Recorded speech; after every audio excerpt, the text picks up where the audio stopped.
láyé tá a wà yìí distraction pọ̀ so àwa lè totally sọ pé káwọn ọmọ wa mọ̀ ní access sí àwọn phone laptop is almost impossible ọmọ yẹn ó padà wà lẹ́yìn tó bá ti dìbò ètò ayé kódà gan ó lè affect ìgbè ètò ẹ̀sìn náà to be sincere with you yes àìmọye tíra ní ìsìn ní pé tẹ́ bá lówó tẹ́ fi ra ẹlẹ́sàrí download ẹ̀ wọ́n lọ bá yín tẹ̀ ẹ sì bẹ̀rẹ̀ sí ń kà lọ nìyẹn so kì í ṣe bẹ́ẹ̀ but ó ní èjì tó jẹ́ tá a gbọ́dọ̀ tó introduce ẹ̀ sí wọn àwọn ọmọ kéékèèké kí wọ́n tó dàgbà in my own philosophy mi ò lè allow ọmọ mi tí ò tí parí secondary school láti ní phone èmi ni mo sọ but environment ilé correct tẹlomi ẹ mọ tí ń gbèlú èbó ò lè sọ bẹ́ẹ̀ fún láti ní phone but mo lè allow kó ní system yẹn ní laptop láti GSS 3 or SS1 ìtumọ̀ ni pé kò easy láti kàn connect internet kó kàn já ságbáyé mẹ́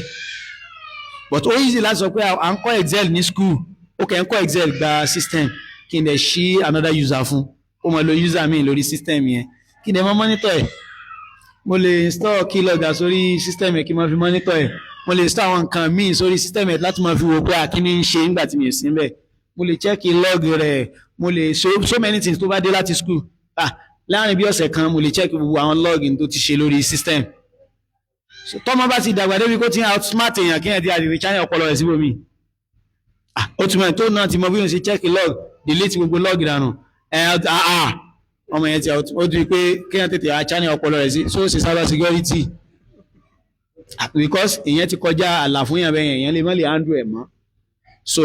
látàrí bẹ́ẹ̀ kì í ṣe pé a lè lé àwọn ọmọ wa tán yanyan fún wa a lè kọ́ wọn ní bí wọ́n ṣe lò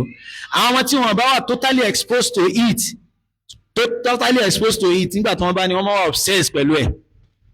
so ọgbọ́n kan wà táwa máa ń dá lọ́dọ̀ tiwa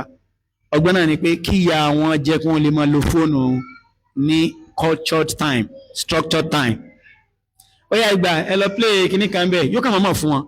sometimes yóò lock àwọn ibìkan sometimes kò ní mọ̀ lock ẹ̀ yóò wo pé kí ni wọ́n ń ṣe àwọn máa ń dọ́gbọ́n yẹn mo ní ara lé tí ò ní fún ara rẹ̀ àjọ conclude pé èèyàn máa lo WhatsApp lórí fóònù yìí yes why because